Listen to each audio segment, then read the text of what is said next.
नाजरीन, Miller times के Facebook live में आपके खैर मकदम है। मैं हूं आपके साथ शम्स तबरेज़ कासमी।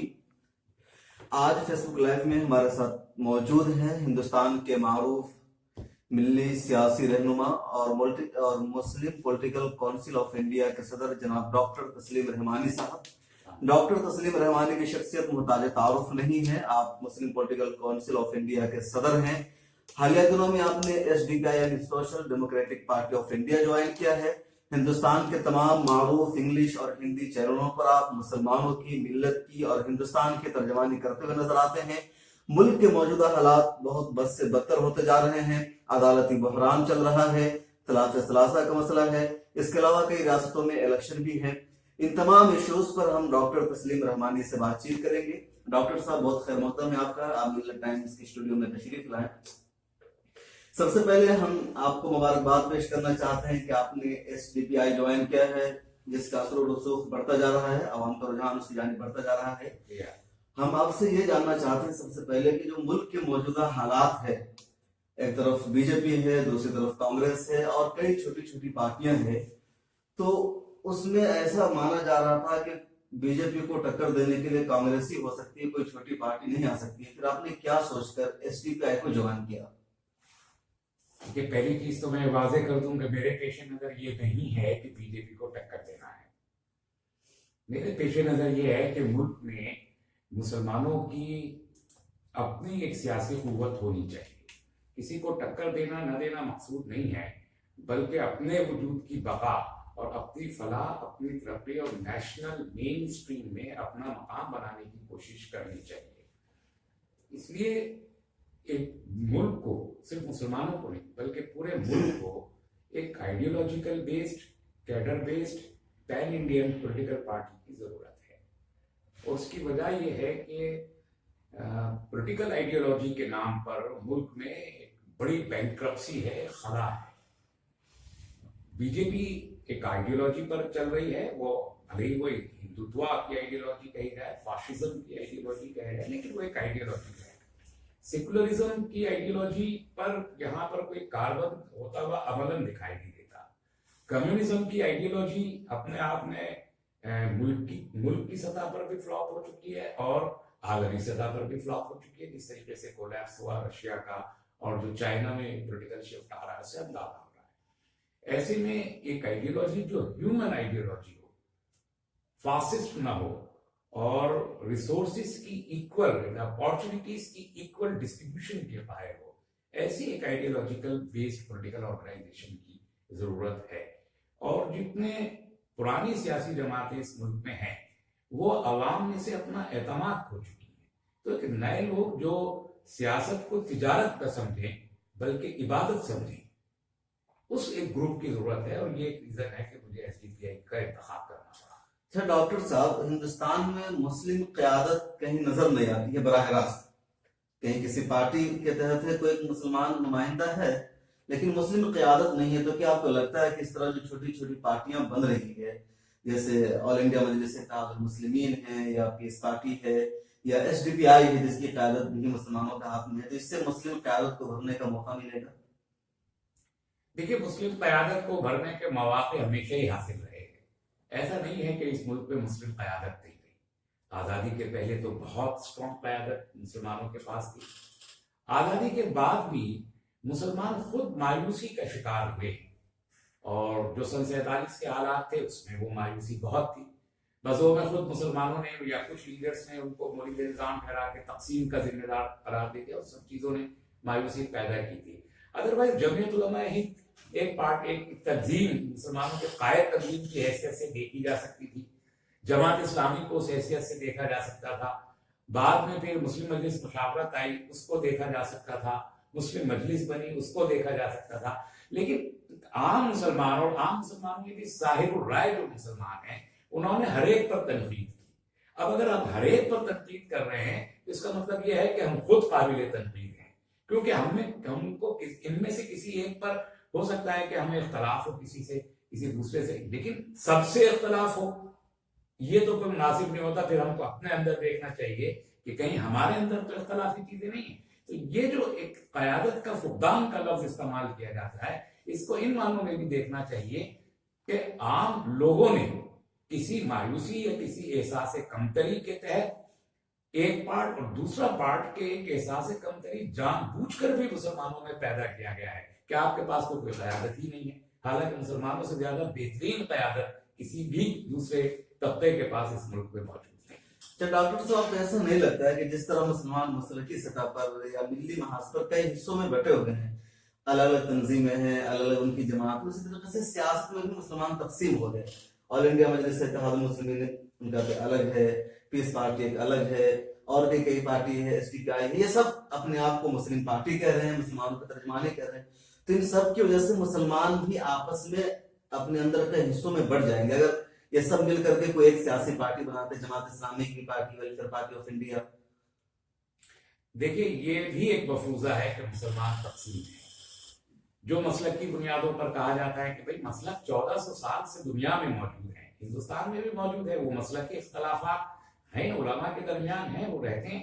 मैंने मुसलमानों को तकसीम कभी नहीं, मेरे जो जाती तजुर्बात हैं उनमें मैंने मुसलमानों को तकसीम कभी भी नहीं पाया, कभी नहीं पाया। आप देखिए, डेनमार्क में कैरिकेचर का इशू आया तो मुसलमान कहाँ पे थे, तकसीम कहाँ थे। तस्ला लॉ बोर्ड का शाहबानों का केस आया तो मुसलमान कहाँ तकसीम थे। अभी ये ट्रिपल तलाक के इशू पे मुसलमान कहाँ तकसीम है। अभी वसीम रिजवी साहब के टाइप के एक साहब है, वो मुस्तकिल कुछ कर रहे हैं, शिया कम्युनिटी उनसे बरात का इजहार कर रही है, मुसलमान कहाँ तकसीम है। मुसलमानों की क़यादतों में उलमा कहीं तकसीम हो सकते हैं। और जो आप सियासी तकसीम की बात कर रहे हैं, मुसलमानों ने इन सो कॉल्ड जो मुस्लिम, जिसको आप मुस्लिम पॉलिटिकल पार्टी कह रहे हैं, उनमें भी कभी तकसीम नहीं, वरना मुस्लिम लीग इस मुल्क में बहुत ताकतवर होती। मुस्लिम लीग पहले से हमेशा से मौजूद है, कभी भी वो तकसीम नहीं। मुसलमान सियासी नजरियात में तकसीम होता है, इलेक्शन के वक्त में तकसीम होता है, समाजवादी पार्टी में, बीएसपी में, इस टाइप की भी वो सियासी है। मिली सतह पर मुसलमान कभी तकसीम नहीं हुआ, और मुसलमान का दावा, उम्मत का दावा करके कोई सियासी जमात सियासी तकाजों को बरूए कार लाते हुए कभी खड़ी नहीं हुई इस मुल्क पे। इसलिए वो उस तकसीम होने ना होने का कोई ज्यादा अंदाजा नहीं है। तो मैं नहीं मानता कि मुसलमान मुत्तहिद नहीं है, मुसलमान मुत्तहिद हैं आज भी। अब जैसे अभी कर्नाटका में इलेक्शन होने वाला है, एसडीपीआई भी बहुत जोरों शोर से इलेक्शन लड़ रही है, वहाँ मजलिस इत्तेहाद मुस्लिमीन भी सरगर्म है, उधर कांग्रेस भी है। तो आपको नहीं लगता कि जो मुस्लिम वोट है वो कई हिस्सों में तकसीम होगा? नहीं, ऐसी कोई बात नहीं है। देखिए, सियासत में जो इत्तेहाद और इंतशार की बात होती है, सियासत का उसूल है ये, जो जितना एजर्ट कर सकता है वो उतना ताकतवर होता है। तो it's a game of assertion. तो अगर हम एसडीपीआई एजर्ट करेंगे तो एसडीपीआई आगे होगी इस बात। आप सिर्फ मुसलमानों को क्यों इसमें लेते हैं? आप देखिए, मुल्क में 2000 से ज्यादा पॉलिटिकल पार्टीज हैं, 50 से ज्यादा एक्टिव पॉलिटिकल पार्टियां। जनता दल सेकुलर कोई मुसलमानों की पार्टी तो नहीं है, वो खुद को सेकुलर कहते हैं। कांग्रेस भी मुसलमानों की पार्टी तो नहीं है, खुद को सेकुलर कहती है, लेकिन दोनों पार्टी कर्नाटक में रहेंगी।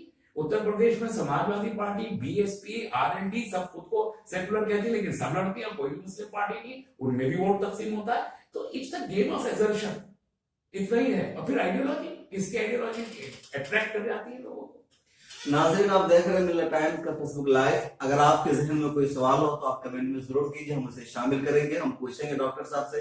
डॉक्टर साहब, मुल्क के जो मौजूदा हालात हैं उस पर आप क्या कहेंगे? लोग कह रहे हैं कि मुल्क का जो मौजूदा हालात है बहुत खराब हो चुका, और पूरे 70 साल आजाद हिंदुस्तान की तारीख में पहली मरतबा मुल्क इक़्तिसादी सतह पर, माशी सतह पर, अखलाकी सतह पर सवाल का शिकार है। देखिए, मुल्क एक कुव्वत का नाम है, और हिंदुस्तान में बहुत ताकतवर और कवी मुल्क रहा है। वो मुल्क टूटेगा, इसके आसार मुझे कभी नहीं लगते। बहरान आते रहते हैं, बहरान जाते रहते हैं, कौमें और ममालिक अपनी जगह कायम रखते हैं। ये जो मौजूदा हालात है, इसमें आम तबकात से, मुसलमान नहीं, मुल्क के आम तबकात में मायूसी पैदा हो रही है। ये भी कोई इन 3-3.5 साल का शासना नहीं है, बल्कि आजादी के बाद से अब तक मुसलमानों ने जो इस मुल्क में जो सियासी पॉलिसी अख्तियार की गई वो मुनाफत पर मबनी थी, और उसके पर ये नतीजा बिलाफिर निकलना था जो अब निकल रहा है। इसके लिए कांग्रेस ज्यादा जिम्मेदार है, बीजेपी उसके बाद सेकेंडरी सानवी तौर पर उसके लिए जिम्मेदार है। इस माहौल के लिए राह हमवार करने का काम 70 साल तक कांग्रेस करती रही है। बीजेपी को अब आके उन्होंने फांसी की सजा की सरकार के लिए, तो जो उन्होंने बुर्का पहन के काम किया था, बीजेपी बुर्का उतार के वो काम कर रही है। इन हालात को तो अल्टीमेटली आना था। सवाल तो अब सद्देबात का है। सर, सुप्रीम कोर्ट के 4 जजेस ने गुज़िश्ता रोज प्रेस कॉन्फ्रेंस करके कहा कि मुल्क की डेमोक्रेसी खतरे में है। तो इसका क्या मैसेज आता है कि जब 4 जजेस बाहर आते हैं, इसका मतलब है कि पानी सर से ऊपर हो गया होगा, ऊंचा हो चुका है, अब तब वो बाहर आए हैं। तो क्या ऐसा लग रहा है कि अंदरूनी सतह पर जो हालात है बहुत बदतर हो चुके हैं, डेमोक्रेसी को खत्म करने की कोशिश की जा रही है? देखिए, मैं एक लफ्ज मुताद बार इस्तेमाल कर रहा हूँ, फाशिज्म। हुकूमत इस वक्त फाशिस्ट लोगों के हाथों में है, और फाशिज्म किसी इदारे का एहतराम नहीं करता। वो ना जुडिशरी का एहतराम करता है, ना वो पार्लियामेंट का एहतराम करता है, ना वो ब्यूरोक्रेसी का एहतराम करता है, और मीडिया को खरीद लेने की ताकत रखता है। अपने मुखालिफिन में जो कमजोर मुखालिफ होते हैं उनको खरीद देता है, और जो मुखालिफ ताकतवर होता है उनको सामने से हटा देता है। यही फाशिज्म का तरीकाकार है। तो जो 4 जजेस ने जो इशारा दिया है वो बहुत वाज़ेह है कि मुल्क में फाशिज्म की हुकूमत है, और वो फाशिज्म जुडिशरी पर भी काबिज हो चुका है। तो अब इसका हल क्या हो सकता है? मतलब आपको लगता है कि आइंदा दिनों में मजीद अदलिया के जो हालात है बस खराब होंगे, अपनी नजरिया के लोगों को लाएंगे, या कुछ और इसका हल? उनके नजरिए के लोग ऑलरेडी नजर वहां मौजूद हैं। जैसे मैंने अर्ज किया कि 70 साल से राह हमवार की जा रही थी, तो चाहे वो अदलिया हो, चाहे ब्यूरोक्रेसी हो, चाहे पार्लियामेंट हो, या चाहे मीडिया हो, उस रंग के लोग हर जगह छा चुके हैं, और उन्होंने अपनी ग्रिप में सब चीजों को ले रखा है। सवाल यह है कि इस मुल्क में इनका मुकाबला कैसे किया जाए। मुकाबला करने के लिए जो इस मुल्क का बहुत बड़ा तबका, यानी 70% के करीब लोग इस सब के मुखालिफ हैं, उनको मुत्तहिद होकर एक साथ सीसा फैलाई हुई दीवार की तरह खड़ा होना पड़ेगा, और मुकाबला करना पड़ेगा, कुर्बानियां देनी पड़ेगी। और जिस तरीके से हमने आज़ादी की जंग लड़ी थी, हमको एक दूसरी आज़ादी की जंग लड़ने की जरूरत है, बेगरज बेलौस होके, और अपनी जानों का नजराना अपने हथेलियों पे लेके हमें खड़ा होना पड़ेगा। लेकिन उसकी शक्ल क्या होगी? जैसे अभी पार्लियामेंट में भी तलाक का बिल आया, तो मतलब वहां पर भी मुसलमानों को एक तरह से शिकस्त का सामना करना पड़ा। एक शरीयत के खिलाफ एक बिल पास हो गया, और वो अपनी जिद पर अटल है। तो ऐसे में मुसलमानों को लग रहा है कि हम काफी पसमादा हो चुके हैं, और मुसलमानों पर बड़े पैमाने पर कोई प्रोटेस्ट भी नहीं हुआ। जैसे पहले लोग सड़कों पर उतर जाया करते थे, वो मामूली तौर पर हुआ। तो ऐसा लग रहा है कि मुसलमानों ने अपनी शिकस्त तस्लीम कर ली, वो इस बात के लिए तैयार है कि जो चाहे हुकूमत करे, हमें कोई दफा नहीं करना। ऐसा तो नहीं है कि मुसलमानों ने शिकस्त तस्लीम कर ली हो, लेकिन ये बात जरूर है कि ये जो खास तौर पर शरई मामला हैं, इसमें खुद हमको अपने मुहासबे की भी जरूरत है। उम्मत की क़यादत को, जो दीनी क़यादत है खास तौर पर, उसको भी अपने मुहासबे की जरूरत है। ये बात हमें बहरहाल तस्लीम करनी पड़ेगी कि हम एक हुकूमत के ज़ेरे लगी रहते हैं। हुकूमत किसी की भी हो, कांग्रेस की हो, बीजेपी की हो, जनता पार्टी, जनता दल, जिसकी भी हो, हम एक हुकूमत के ज़ेरे लगी रहते हैं। और जब हम हुकूमत के तहत चल रहे होते हैं, तो हमें या तो हुकूमत को हम बताएं कि हमारा पर्सनल लॉ क्या है, या फिर हुकूमत एक कस्टोडियन की हैसियत से पर्सनल लॉ से मुताल्लिक लोगों को इकट्ठा करके वो इनसे मशवरा करे। जैसे हमने 1937 से 39 के बीच में शरिया एक्ट पास किया था, तो उस पर तमाम उलमा ने मिलके एक कानून बना के दिया था, उसे हुकूमत ने पास किया। इस तरह हमको मुस्लिम लॉ कोडिफिकेशन की जरूरत यौम अव्वल से थी। जिस तरह जवाहरलाल नेहरू ने हिंदू कोड बिल पास करवाया 1950 में, जब उन्होंने बिल को लेकर आए, वो 1954 में जाके वो पास हुआ। इतनी शदीद मेहनत करनी पड़ी, बड़े बड़े लोग उसके मुखालिफ हो गए, लेकिन उन्होंने हिंदू कोड बिल पास करवाया। इस तरीके से मुस्लिम कोड बिल भी पास होना चाहिए था, जिसमें तमाम मसालिक के लोगों का एक मजमुआ कवानीन पर्सनल लॉ बोर्ड ने शाये किया, लेकिन वो पार्लियामेंट में तो नहीं गया। तो हमको एक ऐसा कानून खुद से बनाना चाहिए था जो मजमूई कानून होता, हम उसे पार्लियामेंट को देते, पार्लियामेंट उसको पास करती, लागू हो जाता। तो इन चीजों की नौबत ना आती जो जिनसे अब हम नफरत है। और अब हम भी वो करने को अगर तैयार नहीं है, तो ये हमारी जिम्मेदारी है, अवाम की नहीं। अच्छा, अब क्या होगा? लोकसभा में बिल अभी अटका हुआ है, 29 जनवरी से बजट सेशन शुरू होगा। तो क्या उस सेशन में बिल सेलेक्ट कमेटी में जाएगा, या पास होगा, या फिर मजीद हुकूमत अटकाएगी उस बिल को? देखिए, हुकूमत इस बात पे बजिद है कि मौजूदा सूरत जो बिल की है, उसी सूरत में उसको पास किया जाए। आज भी जो बयान आए हैं हुकूमत के सिलेक्ट कमेटी में भेज के, एमजे अकबर साहब का बयान आया है कि सिलेक्ट कमेटी में भेज के लिंगर ऑन कर रहे हैं, बिल तो यही पास होगा। इसका मतलब ये सीधा समझा जाना चाहिए कि 29 तारीख से पहले, 29 जनवरी से पहले हुकूमत गालिबन ऑर्डिनेंस पास करेगी, और उसको सदर जमहूरियत साइन करेंगे। वो पार्लियामेंट में आके ऑर्डिनेंस पास अप्रूव होगा, और 6 महीने के लिए वो एज इट इज शक्ल में लागू हो जाएगा। राज्यसभा में अगले इस साल के आखिर तक बीजेपी की अक्सरियत हो जाएगी। जिस तरीके से चंद रियासतों में इंतखाबात होने हैं उसके बाद उनकी अक्सरियत हो जाएगी। तो ये 6 महीना ये पार्लियामेंट में दोबारा से जब ऑर्डिनेंस लेके रहेंगे, मुल्क में बहस होगी, मीडिया में बहस होगी, फिर 6 महीने के बाद उसका री अप्रूवल होगा, फिर मुल्क में बहस होगी। तो और साल भर के बाद फिर ये राज्यसभा से पास होना है, राज्यसभा में लाएंगे या ज्वाइंट सेशन लाएंगे, वहां वो पास हो जाएगा। तो सूरत तो ये है, हमारे पास इससे बचने की सूरत यह है कि अगर ये बिल पास होता है और जिसके आसार ज्यादा हैं, तो हम इसको सुप्रीम कोर्ट में चैलेंज करें और उसको अल्ट्रा वायरस करार करवाने की कोशिश करें। ये हमारे पास एक ऑप्शन खुली हुई है बस। अच्छा डॉक्टर साहब, इस पूरे मामले के लिए आप किसको जिम्मेदार मानते हैं? क्या मुस्लिम क़यादत से, उलमा से, दानिशवरान से इस मामले में चूक हुई है, या फिर हुकूमत अपनी जिद पर, क्योंकि उनका एक एजेंडा है, शुरू में उन्होंने कहा था कि हम तलाक के पूरे निजाम को खत्म करना चाहते हैं और हम हर हाल में करेंगे। देखिए, हुकूमत तो बजिद है और हुकूमत में जो तबका इस वक्त हुक्मरान है वो तो बजिद रहा है हमेशा कि वो शरीयत लॉ को खत्म करना चाहता है और इसमें यूनिफॉर्म सिविल कोड लाना चाहता है। ये जो आर्टिकल 44 कॉन्स्टिट्यूशन ऑफ इंडिया का है, जिसे कांग्रेस ने गाइडिंग प्रिंसिपल की हैसियत से अपनाया, ये जाहिर है कि उसी लॉबी के दबाव में ये ऑर्डिनेंस ये कानून लाया गया था कि जो लॉबी यूनिफॉर्म सिविल कोड चाहती है और मौजूदा हुकूमत यूनिफॉर्म सिविल कोड की जबरदस्त हामी है। ऐसे में रास्ते हमने प्रोवाइड कर दिए, हमारी तंजीमों ने, हमारी जो दीनी क़यादत है उसने इनको ये रास्ता दे दिया।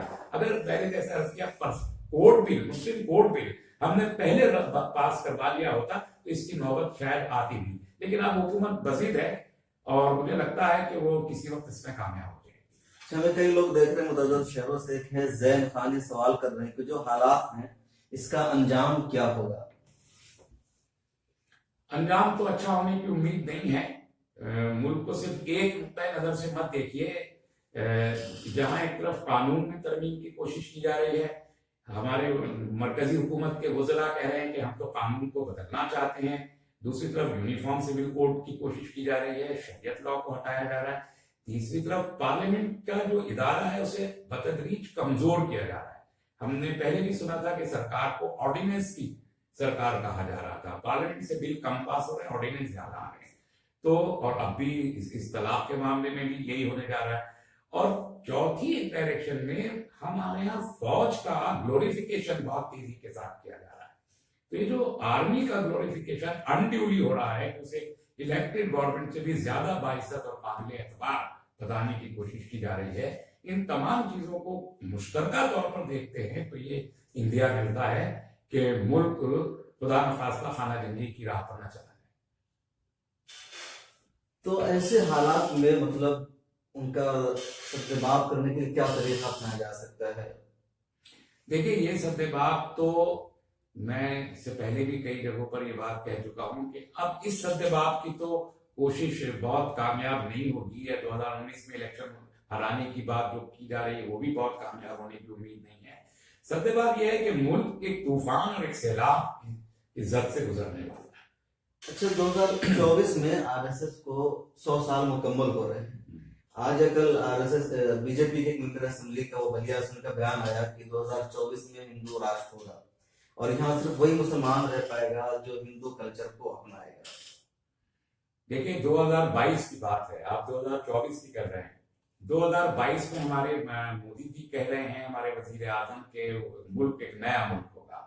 अब इसके इन लफ्जों के जो माफी जमीर है इसको समझना चाहिए कि नया मुल्क क्या होगा। वो उसको डेवलपमेंट से जोड़ के कह रहे हैं, लेकिन हम ये कहते हैं कि 1922 का इलेक्शन जीतने के बाद कॉन्स्टिट्यूशन अगर सेट असाइड हो जाता है पुराना खास्ता, तो 2024 में मुल्क मौजूदा सूरत में हमें दिखाई देना बहुत मुश्किल है। ऐसे में मैंने कहा कि जिस सैलाब से हम गुजरने वाले हैं उस सैलाब से तो हमको गुजरना ही पड़ेगा। मसला यह है कि वो सैलाब को जिंदगी भर तो कायम नहीं रहेगा, 4-5 साल 6 साल रहेगा। उसके बाद की जो सूरत हाल है उसके लिए हमें तैयारी दरअसल करनी चाहिए, और वो ये है कि हमारे पास थिंक टैंक नहीं है कोई जो लॉन्ग टर्म स्ट्रेटेजाइज करने वाली चीजें। उसके लिए हमारे जो मुख्तलिफ मैदानों के दानिश्वर उलमा हैं उनको सर जोड़ के बैठ के एक लॉन्ग टर्म स्ट्रेटेजी तैयार करने का यही बाकुल वक्त है। वो काम हमें अभी से शुरू करना चाहिए। अच्छा डॉक्टर साहब, इसराइल और फिलिस्तीन पर आपका गहरा मुताला है। इन दिनों इसराइल के वज़ीर आज़म बेंजामिन नेतन्याहू हिंदुस्तान के दौरे पर है, इस तनाजुर में आप क्या कहेंगे? जाहिर है कि दोनों ममालिक, आज बेंजामिन नेतन्याहू ने वजीर आजम के सामने खड़े होकर कहा है कि मैं और आप एक जैसे हैं, तो मैं समझता हूँ कि उन्होंने बहुत बड़ा सच बोल दिया इन मानों में कि वो भी फाशिस्ट हैं, ये भी फाशिस्ट हैं, दोनों फाशिस्ट हैं। तो नजरियाती तौर पर दोनों ममालिक एक ही सतह पर खड़े हैं, तो एक नेचुरल एलाई है एक दूसरे के, और इसलिए एक दूसरे से अपनी कुर्बत का इजहार भी बढ़ चढ़ के करने की कोशिश कर रहे हैं। लेकिन हमें यह भी देखना चाहिए कि अभी गुज़िश्ता दिनों जब फिलिस्तीन का मसला था यरूशलेम को राजधानी बनाने का, तो हिंदुस्तान ने फिलिस्तीन का साथ दिया था, इसराइल का साथ नहीं दिया था। और इस तरह की पॉलिसी कांग्रेस भी करती रही, कांग्रेस ने ही उसको तस्लीम किया और आना जाना शुरू हुआ। और देखिए, आलमी सतह पर वर्ल्ड बॉडीज पे खड़े होके तो सब ऐसे ही करते हैं। हिंदुस्तान ने भी किया, 128 ममालिक ने किया है। अब वो 128 ममालिक में बहुत सारे ममालिक बड़ी तादाद है जिनके इसराइल के, जिन्होंने इसराइल को रिकॉग्नाइज भी किया है, उनके सिफारतखाने भी वहां मौजूद है, उनसे उनके तिजारती ताल्लुकात भी सारे के सारे मौजूद है। इसके बावजूद उन्होंने इसको वोट किया है। और ये भी हकीकत है कि यही सारे ममालिक, 128 ममालिक मिलके अगर चाहते कि गजा पर से वो जो मुहासरा पिछले 11 साल से जारी है, 2007 से अब तक, वो अगर खत्म करवाने के लिए 128 ममालिक खड़े हुए होते तो अब तक वो मुहासरा खत्म हो गया होता। 26 किलोमीटर बाई 6 किलोमीटर की गजा पट्टी में 18 लाख फिलिस्तीनी मुसलमान रहते हैं, और उन 18 लाख की जिंदगी ओपन जेल की हैसियत से है। उसको खत्म करवाने के लिए ना हिंदुस्तान ने कोई पहल की है, ना 128 ममालिक ने की है। तो फिलिस्तीन और इसराइल के ताल्लुकात के बारे में ये बहुत आसानी से मैं कह सकता हूं कि पूरी की पूरी दुनिया एक मुनाफिकाना खारजा पॉलिसी के तहत चल रही है, जिसमें फिलिस्तीन रोजाना अपने घरों से भगाए जा रहे हैं और इसराइलियों को रोजाना वहां पर पनाह दी जा रही है। अच्छा डॉक्टर साहब, कांग्रेस भी इसराइल से ताल्लुकात बेहतर बनाना चाहती थी या उनके वज़ीर आज़म भी जाना चाहते थे, लेकिन उन्हें ये खौफ सता रहा था कि जो हमारे अरब दोस्त थे वो नाराज हो जाएंगे, और इस बुनियाद पर वो इसराइल से वाज़ेह लफ्ज़ में, बज़ाहिर तो उनके ताल्लुकात थे, लेकिन बज़ाहिर उन्हें ताल्लुकात कायम नहीं किए। नरेंद्र मोदी के अरब से भी अच्छे ताल्लुकात हैं और इसराइल से भी उनके ताल्लुकात अच्छे हो रहे हैं, इसको किस तरह? देखिए, इसको आप कम्युनल एंगल से मत देखिए। ये जो कहा जा रहा है अभी इन दिनों भी, आजकल भी कहा गया है कि साहब वो मुसलमानों की वजह से ताल्लुकात को छुपा के रखा गया था, ऐसा हरगिज भी नहीं है। मुसलमानों से हिंदुस्तान की कोई हुकूमत कभी खौफजदा नहीं हुई, कभी अंडर प्रेशर नहीं हुई।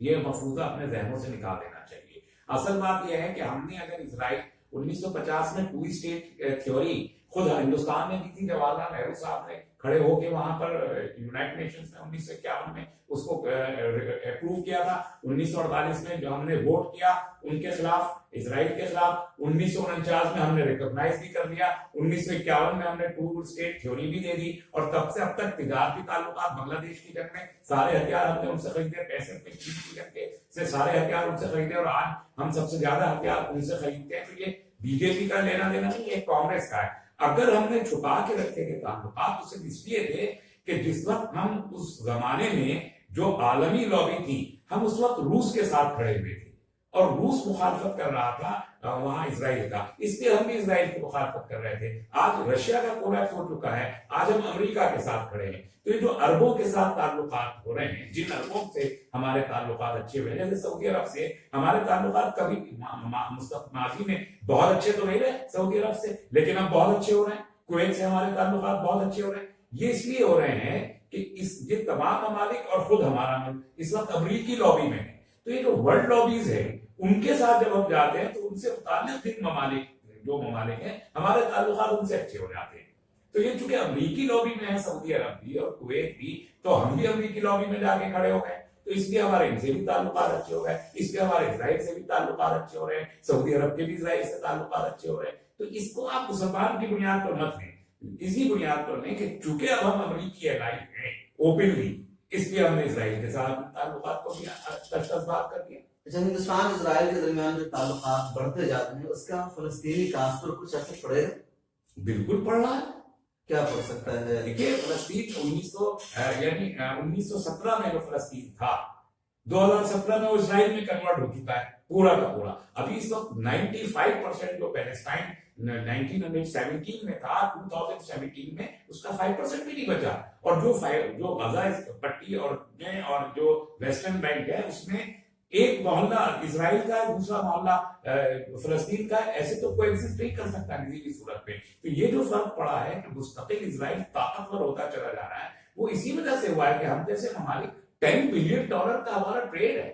$64 बिलियन को अभी कहा है नेतन्याहू ने कि वो हमारे मुल्क में इन्वेस्ट करेंगे। उसके मुकाबले में हमारा ट्रेड $10 बिलियन का है उनके साथ। कोई मैच नहीं है आपस में एक दूसरे का, हम पैसा दे रहे हैं उनको। और ये जो कहा जा रहा है कि टेररिज्म के साथ लड़ने के लिए इसराइल हमारा मददगार होगा, इसराइल किस टाइम इससे लड़ रहा है? हम कह रहे हैं कि हमारी फलस्तीन और इसराइल के साथ हमारे ताल्लुकात जो है वो बराबर की सतह पर बरकरार रहेंगे। लेकिन आप ये सोचिए कि इसराइल, अगर हम ये कह रहे हैं कि उसको टेररिज्म के साथ लड़ने में महारत हासिल है, तो वो किसको टेररिस्ट कहता है? वो जाहिर है कि फलस्तीनियों को कहता है, तो फिर फलस्तीनियों को टेररिस्ट मान रहे।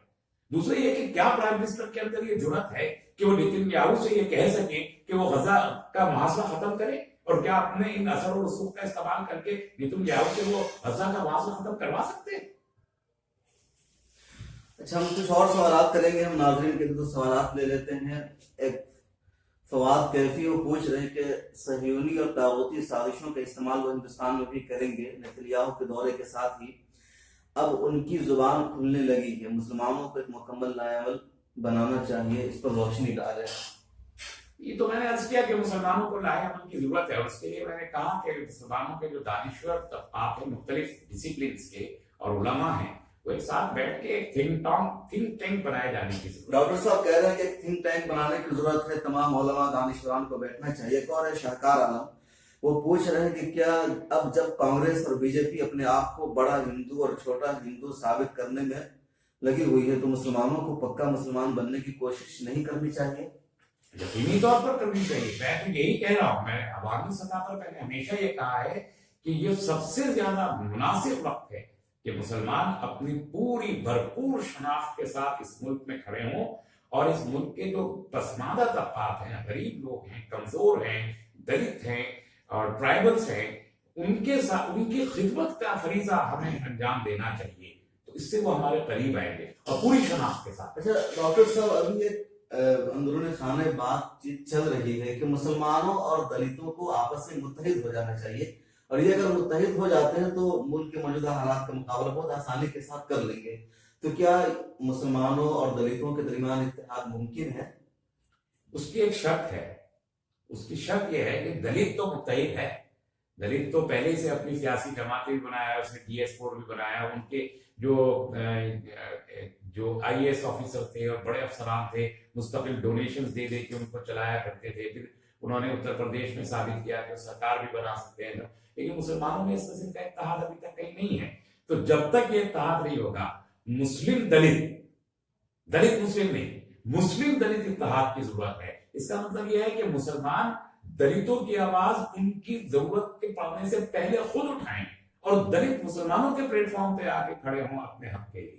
न कि ये कि दलित अपनी आवाज उठाएं और मुसलमान इजहार यकजहती करने के लिए वहां जाएं। इस सूरत हाल को बिल्कुल रिवर्स गियर में अब जाना चाहिए कि मुसलमानों के प्लेटफॉर्म पूरी कुव्वत से उनकी आवाज उठाएं और दलित उस पर आके खड़े हों, तब ये दलित मुस्लिम यूनिटी बन सकेगी। यूपी में दलित मुसलमानों के तकरीबन बराबर है, लेकिन उन्होंने अपने हाथ में क़यादत मुसलमानों को शामिल करके हुकूमत बना ली। और भी कई सूबों में, मुसलमान कई सूबों में 30% है, 20% है, लेकिन मुसलमान अपने हाथ में क़यादत रख करके दूसरों को साथ शामिल करके हुकूमत नहीं बना पाते हैं, सियासी सतह पर तरक्की नहीं कर पाते। ऐसा क्या है? इसकी बड़ी वजह यह है कि मुसलमानों को एक मफरूजा दिया गया है मुख्तलिफ सियासी पार्टियों की तरफ से, RSS की तरफ से, खुद मुस्लिम तंजीमों की तरफ से, कि मुसलमान सियासत में न जाएं और मुसलमान सियासत से दूर रहें, और उन्होंने अगर अपने सियासी प्लेटफॉर्म खड़े किए तो वो हार जाएंगे। तो ये जो मफरूजे मुसलमानों की साइकोलॉजी में समा रहे हैं, उसकी बड़ी वजह यह है। हमको समझना चाहिए कि एक स्ट्रिक्ट वर्डिक्ट पे, जहां पर इतने सारे 4 या 5 पॉलिटिकल पार्टी खड़ी हो, वहां अगर हम भी अगर एक खड़े होते हैं तो एक ट्रांसफरेबल वोट हमारे हाथ में आएगा और उससे अदाई करेंगे अगली हुकूमतें। यही क्या है, BSP ने यही किया है, समाजवादी पार्टी ने यही किया है, RJD ने यही किया था, जनता दल ने यही किया था, जनता दल यूनाइटेड ने। तो हम वो तजुर्बे से सबक क्यों नहीं सीखते? अच्छा, व्यूवर हमारे साद अहमद ये पूछ रहे हैं कि जो मुल्क के मौजूदा हालात हैं इसमें एसडीपीआई का किरदार निभा सकती है। देखिए, एसडीपीआई एक सियासी जमात है और जाहिर है कि हमारे सामने मुल्क के मुद्दे हैं, अक़लियतों के मुद्दे भी हैं, ट्राइबल्स के भी हैं। बहुत जल्दी हम ये कोशिश करेंगे कि पार्टी में एक दलित सेल कायम हो, एक ट्राइबल सेल कायम हो, किसान सेल कायम हो। तो जो मुल्क के असल मुद्दे हैं, हमारे पास पीने का पानी नहीं है, जमीनों की मसावी तकसीम लोगों के पास नहीं है, hectares of billions of hectare जमीन हमारी बंजर पड़ी है, उसका इस्तेमाल नहीं कर पा रहे, हम वो गरीब लोगों में तकसीम नहीं कर पा रहे, हम पीने का पानी प्रोवाइड नहीं कर पा रहे, अशिया में मिलावट है, तमाम 100% मिलावट वाली अशिया में चल रही है, बिक रही हैं, और हमारे कानून मौजूद है, उन पर अमल नहीं हो रहा, उसको कोई पॉलिटिकल इशू नहीं बना रहा। हमारे सामने ये इश्यूज हैं जिन्हें हम रेज करना चाहते हैं, जो अवामी सरोकार के इश्यूज है, और यही हमारी यूटिलिटी है मुल्क। एसडीपीआई की जो पॉलिटिक्स है, क्या वो मजलिस इत्तेहादुल मुस्लिमीन की तरह से मुसलमानों के साथ है, या ये तमाम तबकात की नुमाइंदगी कर रही है एसडीपीआई, और इसमें जो कारकुनान है वो कौन लोग हैं, जरा सा बताइए।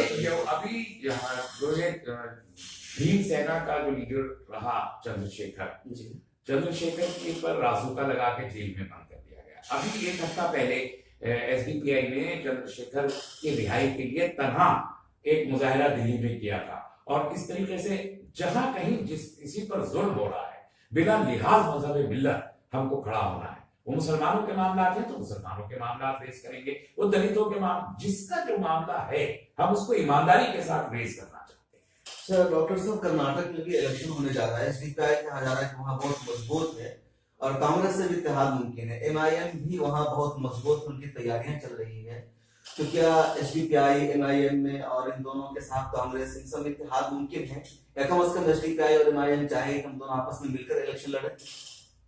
देखिए, वहां के जो हालात है, मैं अभी बहुत ज्यादा उससे वाकिफ नहीं हूं, लेकिन ये कोशिशें हैं कि वोट स्प्लिट ना हो, सेकुलर वोट, जिसे सेकुलर वोट कहा जाता है। मैं सेकुलरिज्म सब लोग बोलते हैं, तो मैं भी बोल रहा हूँ, मुझे उसके मानी मालूम नहीं है ठीक से कि सेकुलरिज्म किसे कहते हैं, बट जो सो कॉल्ड सेकुलर वोट है उसको मुत्तहिद होना चाहिए। अच्छा डॉक्टर साहब, पीएफआई के बारे में भी बहुत अच्छा लोगों का तासुर है, और कहा जा रहा है कि बड़े अच्छे पैमाने पर तंजीम काम कर रही है मुल्क के हक में, मुसलमानों के हक में, तमाम शहरियों के हक में।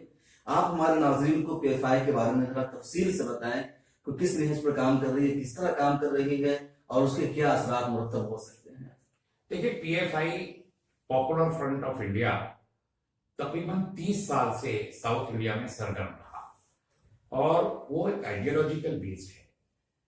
हमारी आइडियोलॉजी यही है, जो मुसलमानों की आइडियोलॉजी है, वो है इंसाफ, मवाक़े की मसावी तकसीम, वो है कि जो गरीब लोग हैं उनके साथ इंसाफ हो, और जो खिदमत हमारा जो वतीरा रहा है खिदमत, वो खिदमत की जाए। ये पीएफआई इसी नेट पे काम करती है। इस वक्त 16 से ज्यादा रियासतों में, कम से कम 16 रियासतों में पीएफआई का नेटवर्क मौजूद है, जो कैडर बेस्ड है, डेडिकेटेड कैडर है, और वो वहां पर मकानात बना रहा है गरीब लोगों के लिए, कारोबार, तालीम, इन सब चीजों, मुख्तलिफ ऑर्गन्स हैं पीएफआई के जो रजिस्टर्ड है गवर्नमेंट ऑफ इंडिया से। खुद पीएफआई एक रजिस्टर्ड गवर्नमेंट ऑफ इंडिया से रजिस्टर्ड है। कॉन्स्टिट्यूशन ऑफ इंडिया को मानते हुए और उसका एहतराम करते हुए खिदमत करने का काम पीएफआई कर रही है। मैंने असम में देखे, उन्होंने मेकशिफ्ट मकानात बनाए, और खाली मुसलमानों के लिए, सबके लिए कर रही है। यहीं दिल्ली में अभी हमने जो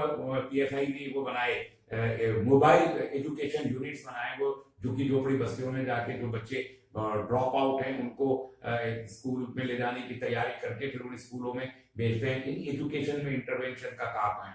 फिर जो गरीब लोग हैं जिनके पास सर्दी का मौसम है, कंबल नहीं है, वो हम ये नहीं चाहते कि हम उनको मदद पहुंचा के उनको भिखारी बना दें, बल्कि हम ये चाहते हैं कि एक जरूरतमंद को बुनियादी जरूरत पूरी करके इस लायक बनाएं कि वो खुद अपने पैरों पे खड़ा होकर दूसरे की मदद करने में काबिल बन जाए। नाज़रीन, डॉक्टर साहब कह रहे हैं कि पीएफआई एक वेल ऑर्गेनाइज्ड तंजीम है, मुख्तलिफ कामों के लिए मुख्तलिफ विंग बनी हुई है, रजिस्टर्ड है, सब अपनी अपनी जगह पर आजादाना तौर से पीएफआई की जो विंग है वो काम कर रही है। अगर आपके जहन में कोई सवाल हो तो जरूर पूछेगा, हम एक दो सवाल करेंगे, फिर सिलसिला खत्म करेंगे। डॉक्टर साहब को भी एक टीवी डिबेट में जाना है, डॉक्टर साहब काफी मसरूफ रहते हैं, मुसलमानों के दरमियान एक इंटेलेक्चुअल के हैसियत से जाने जाते हैं। फिलहाल एक सवाल हम ले लेते हैं कि नसीम खान साहब हैं, इसी तरीके से साद अहमद है। कई लोग ये पूछ रहे हैं डॉक्टर साहब कि PFI पर जो इल्जाम लगे हैं उसकी हकीकत क्या है? एक लफ्ज में तो झूठ है, और वजाहत उसकी ये है कि इस मुल्क में एक नफरत का एक सिंबल पैदा करने की रिवायत रही है, और मुख्तलिफ मौकों पर मुख्तलिफ नफरत की अलामतें पैदा की जाती हैं, और उन अलामत के जरिए जो हमारे सियासतदान हैं वो समाज को तकसीम करते हैं उस नफरत के सिंबल के नाम पर। यही हरकत PFI के साथ पहले जमात इस्लामी जो जमाने में किया जाता था, फिर CB को कर दिया गया। CB के बारे में आज तक कोर्ट में केस चल रहा है कि वो बैन ठीक था या नहीं था, लेकिन वो बैन है। और जो असल में यहाँ पर शरीफ लोग हैं उनको आजाद छोड़ा जाता है। जैसे अभिनव भारत ने खुल के कहा है कि वो एक हिंदू राज बनाना चाहती है। RSS के मुख्तलिफ विंग हैं जो मिलिट्री ट्रेनिंग कैंप्स ऑर्गेनाइज कर रहे हैं मुख्तलिफ जगहों पर। हमारी एजेंसीज को जो है ये इस्तेमाल करती हैं। जैसे NIA पर ये इल्जाम लगाया गया कि साहब वो जो ये है कर्नल पुरोहित के केस में सॉलिसिटर जनरल ने ये इल्जाम एफिडेविट में लिख के दिया कि मुझे सरकार की तरफ से दबाव डाला जा रहा है कि कर्नल पुरोहित के केस को कमजोर किया जाए। इस तरीके के बहुत सारे अभी शोर बताया जा रहा है कि NIA की चार्जशीट, NIA की chargesheet, NIA, ATS, IB, CBI इन सबकी चार्जशीट जब कोर्ट में जाती हैं तो 95% चार्जशीट वहां पर डेमोलिश हो जाती है, और वो जिन पर इल्जाम होते हैं वो बरी हो जाते हैं। तो ये चार्जशीट लगा के और चार्जशीट को मीडिया में पेश करके इस अंदाज से पेश करना मीडिया में कि जैसे वही सच इल्जाम हो, ये इस तरीके से नफरत पैदा की जाती है। और इसका यही एक मकसद है, जो समझदार लोग हैं उन्हें ये बात समझनी चाहिए कि ये सिर्फ और सिर्फ नफरत फैलाने वाले झूठ है। फिर डॉक्टर साहब जहन में सवाल आया मुल्क के मौजूदा माहौल के पस मंजर में कि जब अन्ना हजारे की तहरीक चल रही थी तो कांग्रेस वाले कह रहे थे दिग्विजय बाबा की ये RSS के लोग हैं, RSS करवा रहे, तो मीडिया ने कभी उसको तस्लीम नहीं किया। अभी जब अदालती बहरान सामने 4 जजेस ने प्रेस कॉन्फ्रेंस की तो मीडिया के कई बड़े मीडिया हाउसेस, कई चैनल ये कह रहे हैं कि कांग्रेस के इशारे पर सब हुआ है। डी राजा को उन्होंने देख लिया जाते हुए तो उसको उसने शामिल कर दिया, और इस संगीन मसले को उस तरह नहीं लेना जिस तरह लेना चाहिए। तो कहीं आपको नहीं लगता है कि मीडिया भी मुल्क के हालात को खराब करने में शरीक है? मीडिया ही का सबसे ज्यादा बड़ा रोल है। आपने अन्ना हजारे साहब की बात की, अब गनीमत है कि आप 2018 में ये बात कर रहे हैं। मैंने 2012 में जब ये मूवमेंट शुरू हुआ था है इंडिया अगेंस्ट करप्शन के नाम से अन्ना हजारे खड़े हुए थे, मेरे मज़ानी उस वक्त के मौजूद है। मैंने उसी वक्त कहा था कि RSS का मूवमेंट है, और उसका सबसे बड़ा सबूत ही ये था कि जिस अंदाज से मीडिया अन्ना हजारे को उस वक्त प्रोजेक्ट कर रहा था जैसे मौजूदा जमाने का कोई गावी पैदा हो गया हो, वो अपने आप में हैरत अंगेज था और खिलाफ वाकया था। इसलिए हमको लग रहा था कि ये झूठ है। इसके अलावा पूरे सबूत मौजूद थे कि वो RSS का खड़ा किया हुआ विंग था इंडिया अगेंस्ट करप्शन, और आम आदमी पार्टी भी उसी का एक हिस्सा थी जो RSS ने जिसको प्रमोट किया था। और उसमें 1 अप्रैल 2011 में अजीत डोभाल साहब जो अभी हमारे नेशनल सिक्योरिटी एडवाइजर हैं, उनका एक वो विवेकानंद इंटरनेशनल फाउंडेशन है, फाउंडेशन के ऑफिस में बैठ के 1 अप्रैल 2011 को मीटिंग हुई जिसमें ये सब लोग मौजूद थे। अन्ना हजारे भी थे, किरण बेदी भी थी, अरविंद केजरीवाल भी थे, और बहुत सारे लोग थे जिन्होंने तय किया था कि कांग्रेस गवर्नमेंट को डिसलॉज करने के लिए ये मूवमेंट खड़ा करना चाहिए। नाज़रीन, हम देख रहे थे डॉक्टर तस्लीम रहमानी को, आप देख रहे थे वो हमारे साथ खास बातचीत कर रहे थे। आपने अपने सवाल रखे, पूछे, बहुत शुक्रिया। डॉक्टर साहब, अगर आप कुछ कहना चाहेंगे मिल्लत टाइम्स के नाज़रीन के नाम, जो आप प्लेटफॉर्म है, आप कह सकते हैं। कोई पैगाम देना चाहें किसी तनाजुर में आप? आपके नाज़रीन की खिदमत में दस्ता ये गुजारिश करना चाहता हूं कि जो कुछ मीडिया में दिखाई दे उसको सच न समझें, और अपने सोर्सेज से, अभी इंटरनेट सबके हाथ में है, कोशिश करें कि वो खबरों की तस्दीक अपने आप से करें, और अपनी क़यादत जैसी भी हो उस पर आपको जो भी इख्तलाफ हो, उम्मत की फलाह बहबूद के खातिर उससे वाबस्ता रहे। बहुत शुक्रिया डॉक्टर तस्लीम रहमानी साहब। नाज़रीन, डॉक्टर साहब ने आखिर में सबसे अहम बात की कि अपनी क़यादत पर एतमाद रखें, अपनी क़यादत पर यकीन करें। उनसे इख्तलाफ हो तो हम उनसे मिलकर के अपने इख्तलाफात को रखें, अपनी राय पेश करें, लेकिन सरेआम हम उनसे इख्तलाफ का इजहार न करें। हमारी क़यादत हमारे लिए बेहतर ही करेगी। और मीडिया में जो कुछ दिखाया जा रहा है वो सब सच नहीं होता है। हम सच तलाशने की कोशिश करें, सोशल मीडिया के जरिए से अपनी आवाज को दूसरों तक पहुंचाए। बहुत शुक्रिया नाज़रीन, आपने हमें ज्वाइन किया, आपने हमारा लाइव शो देखा। हमारी आपसे गुजारिश होगी कि अगर आपको ये प्रोग्राम ये शो अच्छा लगा हो तो अपने टाइमलाइन पर शेयर कीजिए और ज्यादा से ज्यादा लोगों तक पहुंचाइए।